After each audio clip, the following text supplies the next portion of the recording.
יודעים מה יהיה יומיים ברצף?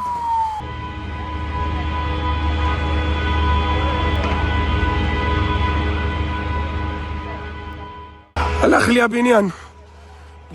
அண்மை செய்தியை பார்த்து வருகிறோம். கடந்த சில நாட்களாக இஸ்ரேல் ஈரான் மீதும் ஈரான் தங்கள் மீது ஏவப்படும் ஏவுகணைகளுக்கு பதில் தாக்குதலையும் நடத்தி வருகிறது. இந்த நிலையில் தெற்கு இஸ்ரேலை குறிவைத்து ஈரான் தற்பொழுது ஏவுகணை தாக்குதலை நடத்திய தொடர்பாகவும் அதில் கட்டடங்கள் சேதமடைந்து அங்கு தீப்பற்றி புகைமண்டலமாக காட்சியளிக்கக்கூடிய அந்த காட்சிகளையும் நாம் தற்பொழுது பார்த்து வருகிறோம். இது தொடர்பான விரிவான விவரங்களுக்காக இணைகிறார் எம்முடைய செய்தியாளர் ராஜேஷ். வணக்கம். தொடர்ந்து அந்த மத்திய கிழக்கு நாடுகளில் பதற்றம் அப்படின்றது நீடித்து கொண்டு இருக்கிறது. இந்த நிலையில ஈரான் தரப்புல இருந்து என்ன மாதிரியான பதிலடி அவங்க கொடுத்துட்டு இருக்காங்க?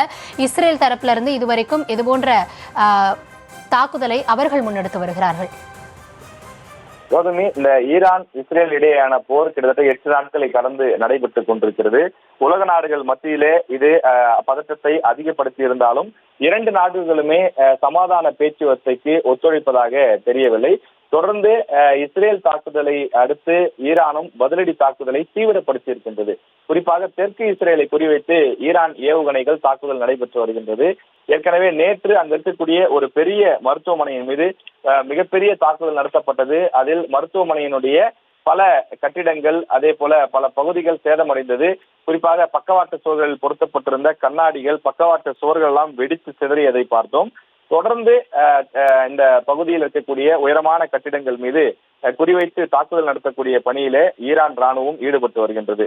ஈரான் தொடர்ச்சியாக தாங்கள் வலிமை இல்லாத நாடு என்ற ஒரு பிம்பத்தை கட்டமைக்க முயல்கிறீர்கள், ஆனால் நாங்கள் ஒரு வலிமையான நாடு என்று அவர்கள் தொடர்ந்து நிரூபிப்பதற்கான ஒரு முயற்சியாகத்தான் இந்த ஏவுகணை தாக்குதல்கள் தீவிரப்படுத்தி வருகிறார்கள்.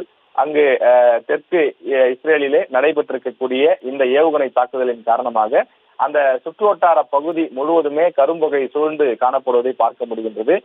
குறிப்பாக அங்கிருந்து வரக்கூடிய ஏவுகணைகள் இது போன்ற உயரமான கட்டிடங்களை குறிவைப்பதாகவும் சொல்லப்படுகின்றது.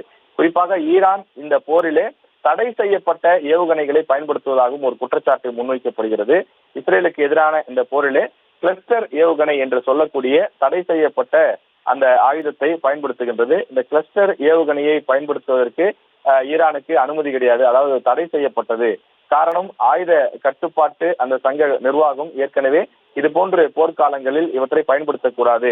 காரணம், கிளஸ்டர் ஏவுகணைகளை பொறுத்தவரையிலே பெரிய அளவிலே பாதிப்பு ஏற்படுத்தும். குறிப்பாக பொதுமக்கள் அதிகம் வசிக்கக்கூடிய பகுதிகளில் இது போன்ற ஏவுகணைகளை தாக்குதல் நடத்தினால் அது வெடிக்காத குண்டுகளாக மோசமான பின்விளைவுகளை ஏற்படுத்தும். அது மட்டும் ஒரே நேரத்தில் பல வெடிகளாக அது பிரிந்து தாக்குதல்களை நடத்தும் என்றும் சொல்கிறார்கள். அதன் காரணமாகத்தான் அது கிளஸ்டர் ஏவுகணை என்று சொல்லப்படுகின்றது. எனவே இவற்றை தடை செய்த அந்த ஆயுதங்களையும் கூட பயன்படுத்துகின்றது. குறிப்பாக இஸ்ரேலில் பொதுமக்கள் வசிக்கக்கூடிய பகுதிகள், மருத்துவமனைகள், பள்ளிகள், அதே போல பொதுமக்கள் தங்கக்கூடிய அந்த விடுதிகள் ஆகியவற்றையும் குறிவைத்து ஈரான் தாக்குதல் நடத்துவதாக தற்போது அங்கிருந்து வரக்கூடிய செய்திகள் உறுதிப்படுத்துகின்றன.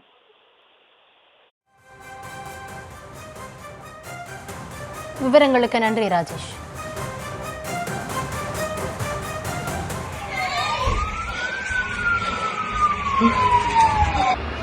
يعني ما شلون يزوق للشام